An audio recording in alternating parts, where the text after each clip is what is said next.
we'll guide you through how to set up Streamlabs for live streaming. If you find this helpful, consider subscribing and liking the video. First, open Streamlabs on your desktop. Once you're in, you'll want to log in with your streaming platform account, like Twitch or YouTube. You'll see an option on the main screen to do this. After logging in, Streamlabs will automatically sync with your account, making it easier to manage your streams. Next, you'll need to set up your scenes and sources. Click on the plus sign under the Scenes section to create a new scene. You can name it whatever you like, maybe Mainstream, to keep things organized. Then, click on the plus sign under the Sources section to add different elements to your stream.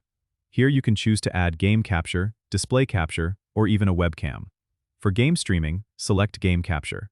This will pick up the game window you have open.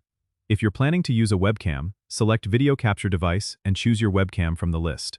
After setting up your sources, head over to the settings by clicking the gear icon at the bottom left. Here, you'll find the output settings where you can adjust your stream quality.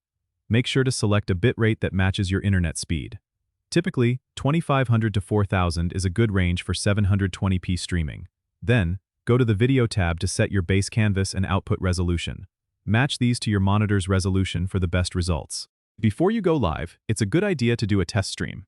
Go to the streaming platform's dashboard and make sure everything is linked correctly.